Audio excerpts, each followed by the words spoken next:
যে তিনজনকে উপদেষ্টা নিয়োগ করা হয়েছে, সে তিনজনই নিয়ে আমি কথা বলতে চাচ্ছি যে মোস্তফা সরোয়ার ফারুকী কিসের ভিত্তিতে, এবং আমার কাছে মনে হচ্ছে যে এই সরকারকে, এই অন্তর্বর্তীকালীন সরকারকে কোনো একটা চক্র আহ, প্রশ্নমুখী করার জন্য, বিতর্কিত করার জন্য বেশ একটা সূক্ষ্ম চাল খেলে যাচ্ছে। নতুবা মোস্তফা সরোয়ার ফারুকীর মতো মানুষকে, মানে আমি তাকে খারাপ কিংবা ভালো বলছি না, কিন্তু এই সরকারের যে দর্শন, জনমনের যে আকাঙ্ক্ষা, সেই আকাঙ্ক্ষার সঙ্গে মোস্তফা সরোয়ার ফারুকী যায় না।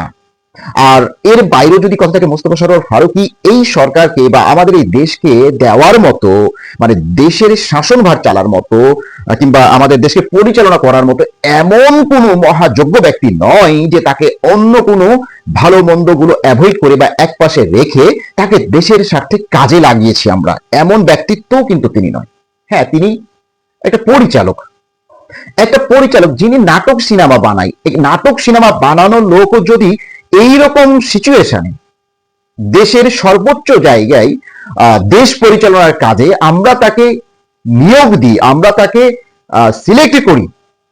হ্যাঁ, দলীয় সরকারের আমলে আমরা মমতাজকে কিংবা বিএনপি সরকার অনেক মানে এরকম কিছু মিডিয়ার লোকজন এসেছে, শুধু মমতাজ না, আওয়ামী লীগের আমরা আরো লোকজন এসেছে, আর ঠিক বিএনপি তো এরকম মিডিয়ার কিছু ওইভাবে সমালোচিত ব্যক্তিও রয়েছে। কিন্তু তারা তো ভাই রাজনীতি, মানে তাদের তো রাজনীতির দল, মানে তারা তো রাজনৈতিক দল, তাদের তো এটা থাকতেই পারে। কেন রাজনৈতিক দলগুলোকে প্রত্যেকটা পেশা, প্রত্যেকটা মানুষের প্রতিনিধিত্ব করতে হয়। তাদেরকে হয়তোবা বিভিন্ন কারণে কিংবা অকারণে, বিভিন্ন রাজনৈতিক কূটকৌশল কিংবা কৌশলের কারণে বিভিন্ন মানুষকে তাদের প্রতিনিধি করতে হয়। কিন্তু এই অন্তর্বর্তীকালীন সরকারের কি এমন প্রয়োজন পড়ে গেল, বাংলাদেশে কি যোগ্য মানুষের, গ্রহণযোগ্য মানুষের অভাব হয়ে গেল? তার চাইতে তো অনেকেই বলতে চেষ্টা করছেন বা বলছেন যে হিরো আলমও অনেক ক্ষেত্রেই ভালো। আসলেও ভালো, কারণ হিরো আলম কিন্তু এই দেশের জন্য স্ট্রাগল করেছেন, মানে একবার হলো কথা বলেছেন, তিনি কয়েকবার ভোট করেছেন, আওয়ামী লীগের বিপক্ষে ভোট করেছেন কিংবা আওয়ামী লীগ বিপক্ষে, সেটাও আমি ওইভাবে হাইলাইট করব না এই মুহূর্তে। আমি বলতে চাচ্ছি যে সে দেশের জন্য প্রতিনিধিত্ব করতে চেয়েছেন, সে এটা নিয়ে অল্প বিস্তর হলো ভেবেছেন।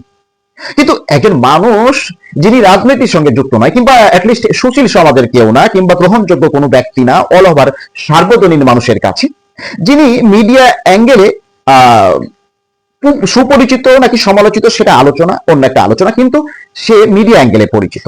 এর বাইরে তাকে নিয়ে অনেক বিতর্ক রয়েছে। তার সিনেমাগুলো ঠিক কি প্রমোট করেছে, পরকীয়াকে প্রমোট করেছে, থার্ড জেন্ডারকে প্রমোট করেছে, তারপরে লিটনের ফ্ল্যাট নামে যে শব্দটি বহুল প্রচলিত, এই জিনিসটাকে তিনি প্রমোট করেছেন ব্যাচেলর সিনেমার মাধ্যমে। তো তার সিনেমার ধরনগুলো বা তার সিনেমার যেই দর্শনগুলো বা তিনি সিনেমাতে যে জিনিসগুলো বুঝাতে চেয়েছেন, সেগুলো কিন্তু আমাদের বাংলাদেশি মানুষদের জন্য সেই রকম কোনো সুবার্তা বয়ে নিয়ে আসে না, আর ইতিবাচক কিছু বয়ে নিয়ে আসে না, বা আমরা সেরকম চাই না।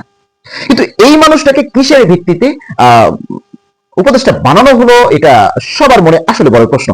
আমি যখন প্রথম, মানে এই যে কয়েকদিন আগে যখন আলোচনা হচ্ছিল, আমি হঠাৎ করে দেখলাম মোস্তফা সরোয়ার ফারুকী সহ আরো কয়েকজন উপদেষ্টা। তো আমি চ্যানেলটা দেখলাম যে একটা আননোন চ্যানেল। আমি মনে করলাম এই চ্যানেলগুলো তাদের কাটি বাড়ানোর জন্য, ভিউ বাড়ানোর জন্য এইটা ফারুকীকে দিচ্ছে। কিন্তু এই খবরটা যে সত্যি বা এই খবরটা যে আসলে সত্যি হচ্ছে, এইটা আমি আসলে কখনো একজন সচেতন মানুষ হিসেবে, একজন সাধারণ মানুষ হিসেবে আমি কল্পনাও করতে পারি না যে মোস্তফা সরোয়ার ফারুকী উপদেষ্টা হচ্ছে। মানে আমি প্রথমে ভেবেছিলাম এটা ওই যে কাটতি বাড়ানোর জন্য অনেক সময় বিভিন্ন নাম দেওয়া হয়, মানে জনগণ বা সাধারণ মানুষ বা অনেকে হয়তো বুঝে না বুঝে হয়তো বেশ এটা আলোচনা করে, ভিউ হয়, আমি ভেবেছিলাম এরকম। কিন্তু এই খবরটাই যে সত্যি হলো, এটা আসলে সবার মতো আমাকেও আশ্চর্য করছে।